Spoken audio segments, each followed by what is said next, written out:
Alright, so today we'll be talking about percent yield,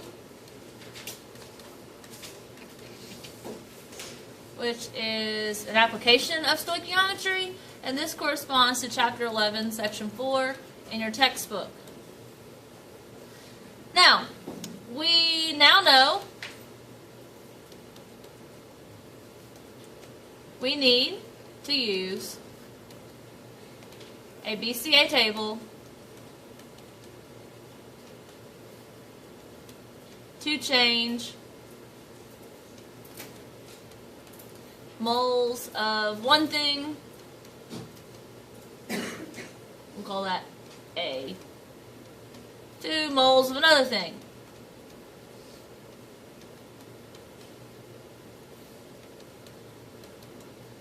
We'll call that B. Teachers. Using the mole ratios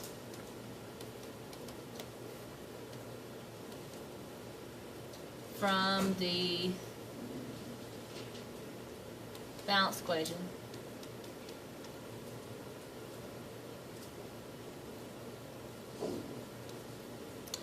But, and whenever there's but, it's usually followed by a sad thing, and this is a sad thing. Sadly, we can't directly measure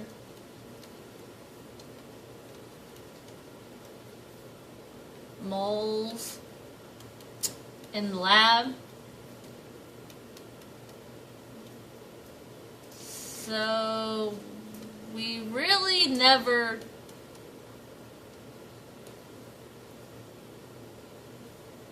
only do mole to mole.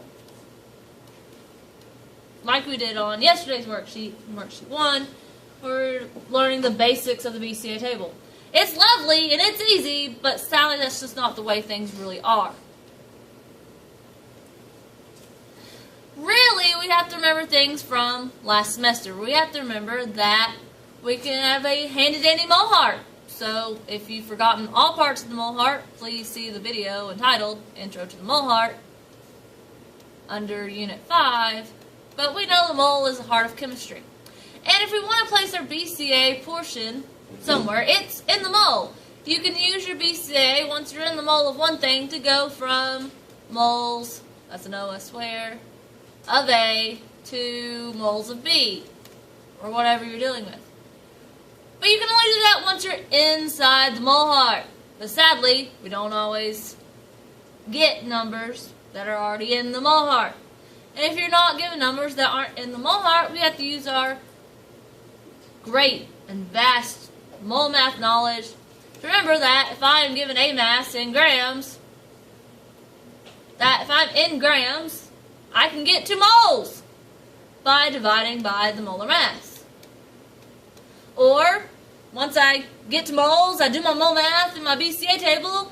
If I'm asked for an answer in grams, that's okay, because I know how to go from moles to grams, because 1 mole would go on bottom and the specific number of grams would go on top. Now please remember that this number of grams for every 1 mole, notice how I read that, I did not purr, we are not cats. This concept is called the molar mass.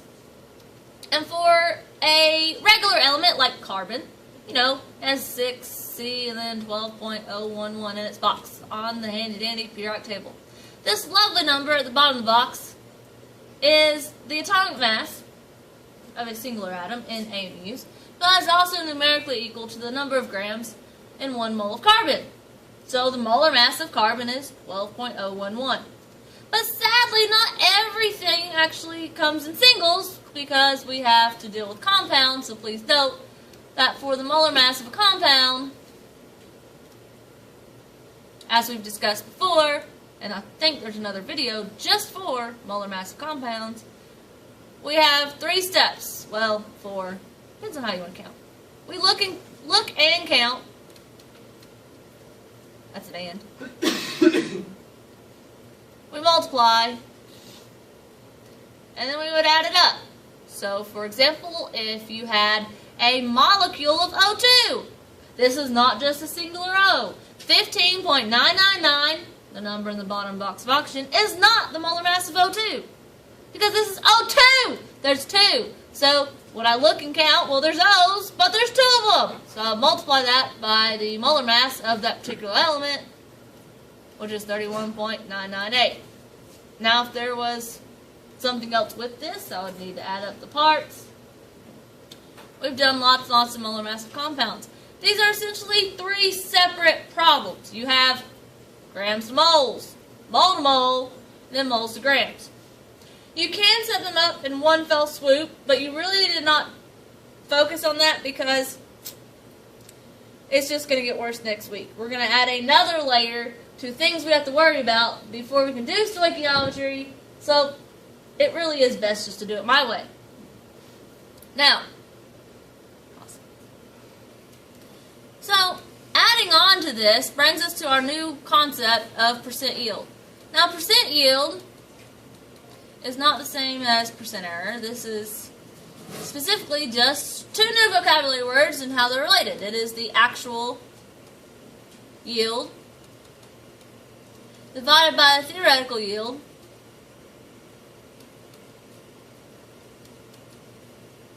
and that answer times 100. It is a percent. Now realize that the actual yield is going to be the number, is going to have to be given, so the number must be given in the question. It will be an amount of product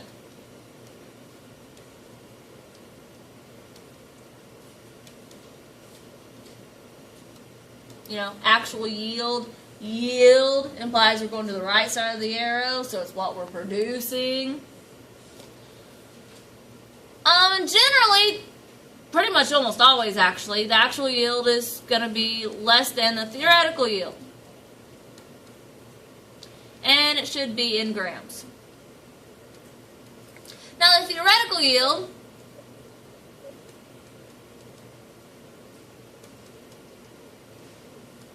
is actually your calculated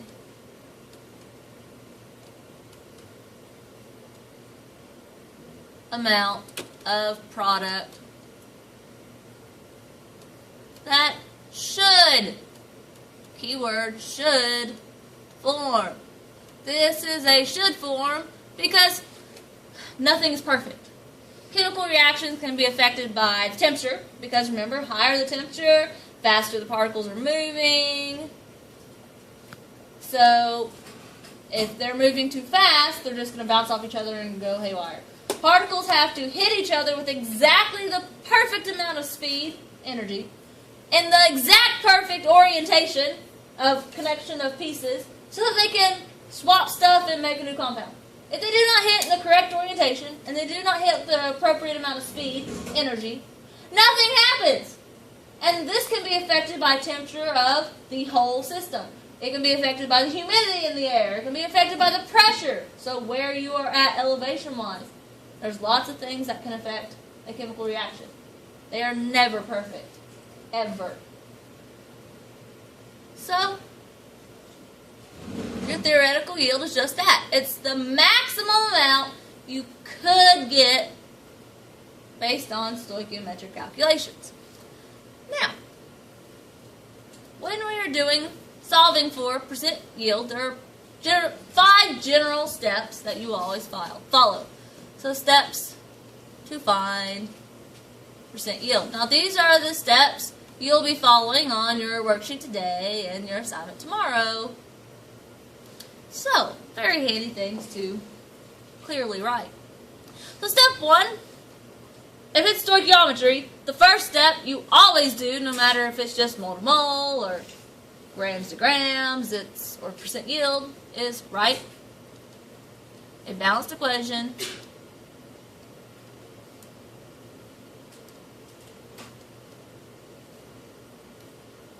from the question. And be very careful in making sure that, sometimes they give you the product first. They say ammonia is made by reacting blah, blah, blah. Just because they tell it to you first doesn't always mean it's a reactant. You have to read all the words around it to figure out if this is something that you're starting with or something you're ending with. It does matter when you're doing percent yield. Second step, you will generally be given a gram amount of reactant. So you're going to have to change the given grams of reactant to to moles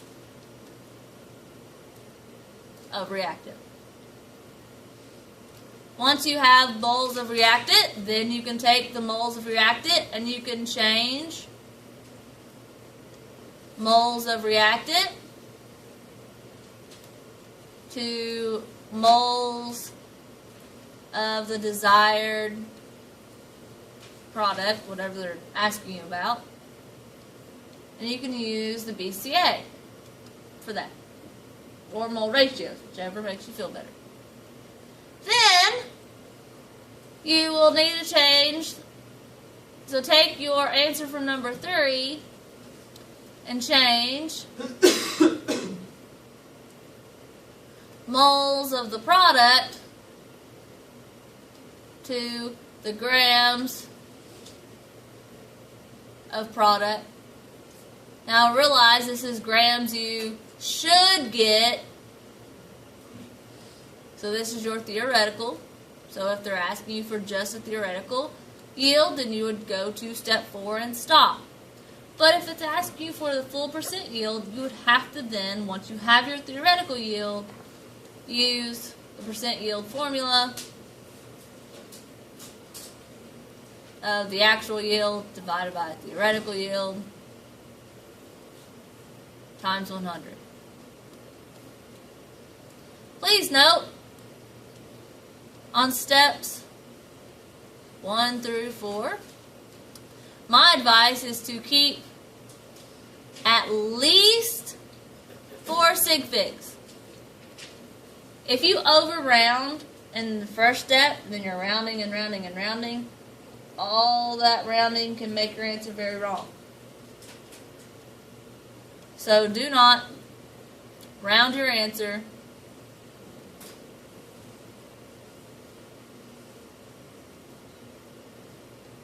To correct sig figs until the end.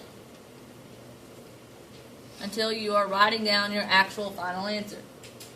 Awesome. So, looking at your Unit 8 Worksheet 2, we'll look at question number 4 and we'll work that one together.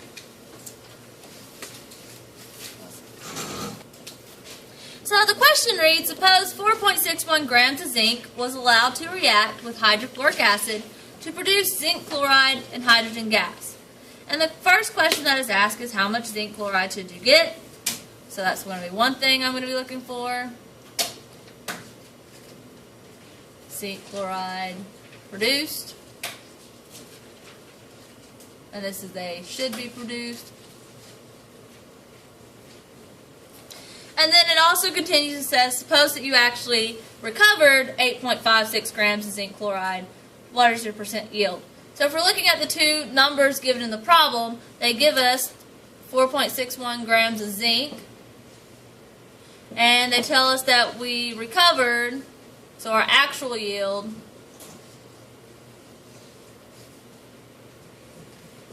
was 8.656, grams of zinc chloride. So, if we're following the steps in our notes that we just wrote, our first step was to write a balanced chemical equation. So as you're reading the question, you're going to write down the things that you come to. So it, again, says, suppose 4.61 grams of zinc. Zinc is our first reactant that we come to. Zinc is not diatomic, so its formula will just be Zn. And it was allowed to react with, that would be the plus sign, hydrochloric acid. Hydro tells us that it's just hydrogen and the regular element. Chlor is for the root for chlorine, so hydrochloric acid will be HCl.